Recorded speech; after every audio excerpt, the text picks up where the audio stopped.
Do we have a real film noir detective story on our hands as Bullock finally gets his shot, or a chance, as we're talking about Bullet for Bullock right now.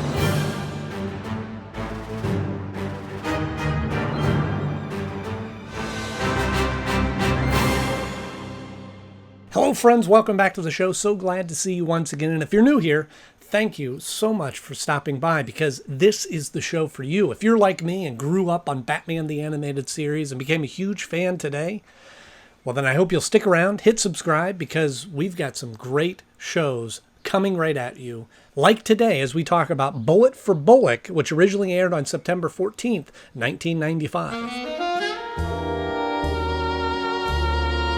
Now, if you know anything about me, you know that I'm a huge fan of film noir and detective stories.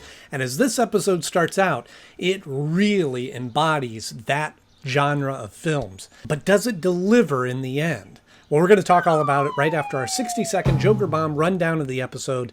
Here we go. Harvey Bullock is almost hit by a car and he suspects that people are trying to kill him. So he calls Batman in through the bat signal. And he goes, "You got to help me out. There's a lot of people that want to kill me and I need your help because I don't want to involve internal affairs because they'll be digging up too much information on me." So Batman does some detective work and he's trying to get information from Harvey, and Harvey's working with Montoya and they're bringing down different people. And finally Batman lands on that it's got to be Vinny the Shark that is the person that they're after him.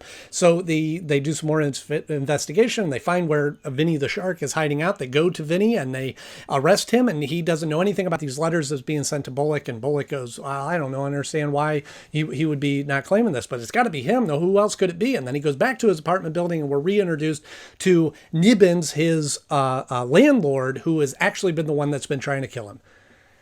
Whew, I'm getting good at this. Got a problem. And you want my help? I feel like we haven't spent a lot of time talking about Harvey Bullock, or even though he is like a really substantial character in the Batman world, and especially in the animated series. Let's get something straight from the get-go.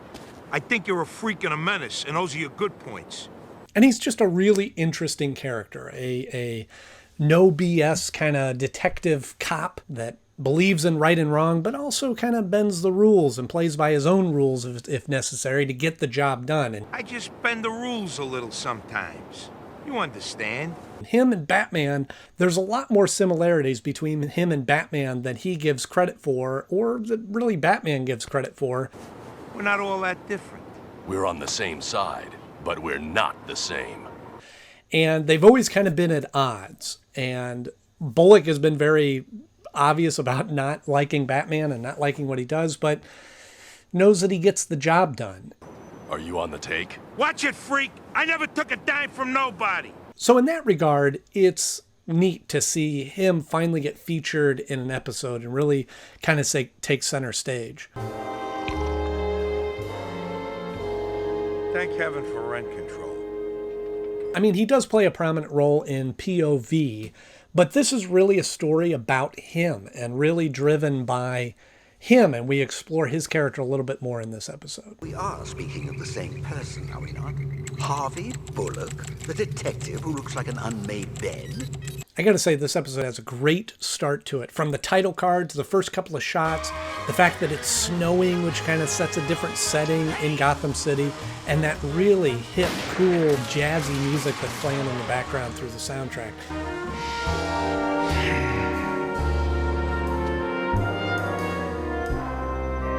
Gives this episode a great start. And I have to say, as I started watching, I thought this might be a contender to bump up on the list, because here we are following Detective Harvey Bullock, and it has kind of that detective film noir feel to the episode. It has a lot of promise. So we've got a hit out on Harvey Bullock.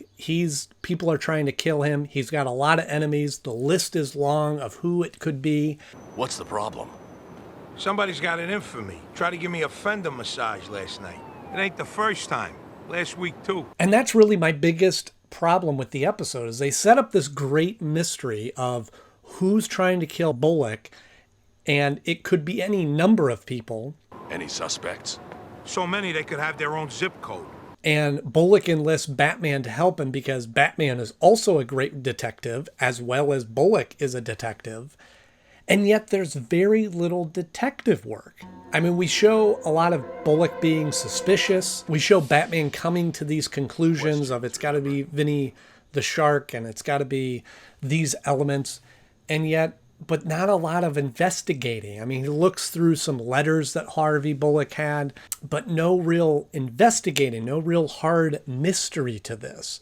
They just kind of land on Vinny the Shark that it's got to be him because he was the guy that's been let out of prison most recently. Does the name Vincent Starkey mean anything to you? Vinny the Shark? Yeah. The dirtbag threatened me in open court.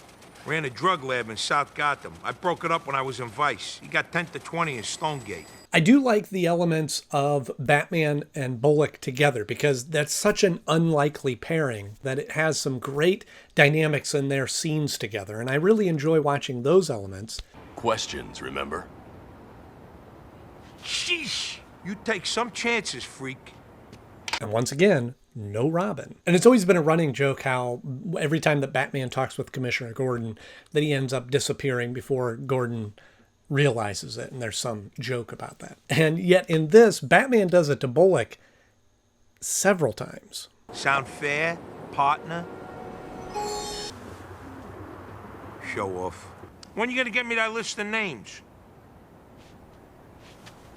As you can tell by my success in the 60-second rundown, there's not a lot of substance to this. I feel like they set up a great premise with this episode and a really interesting mystery and kind of a wild goose chase to lead to one person and it ends up being somebody else. It just felt like that's all that this episode had going for it. And then there was just a lot of filler. That whole sequence where Bullock and Montoya go to that bust of some kind doesn't directly pertain to the primary story. It's just showing them at work doing what they do and giving Batman an opportunity to swoop in and help out a little bit.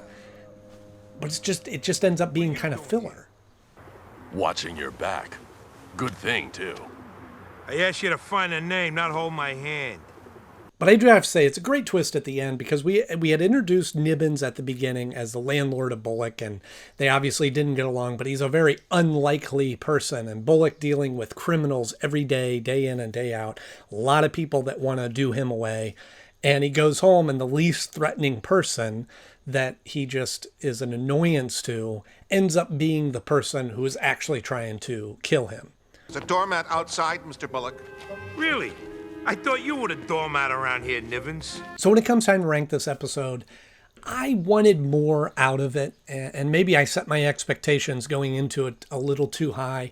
I do remember bits and pieces of this episode, but it as a whole, the whole story of it, I didn't remember as well going into it today. So I had some extra expectations to it, but as we found with the fourth season, it feels like that there's just these episodes that are kind of left over, and so I don't think there's anything that spectacular about a lot of these episodes. But for all those reasons, I ended up placing this at the number 47 spot of my favorite episodes so far. It lands just below Bane because as much as they messed up the Bane story from the Nightfall series and the comic books, it's still Bane, and it's still a formidable threat and a head-to-head competition with Batman, whereas this one sets Batman up as a detective, and yet he doesn't do a lot of detective work. But it does beat up Be a Clown, because that episode has a little bit of a creepy factor going for it, but not as adventurous as this episode. Inquiries? Like what? Hey, pal, this is my life we're talking about here. Bats! Bats! So being Bullock's featured episode, what's your favorite episode that features Bullock? Let me know in the comment section below. If you enjoyed this episode, please click the like, thumbs up button. If you want to see more content like this, then just hit subscribe. As you know, we're winding down with Batman the Animated Series. We only have one more episode, and that's The Lion and the Unicorn coming out this Thursday. As always, I'm Andy Knode. Thank you so much for watching, and I'll see you soon.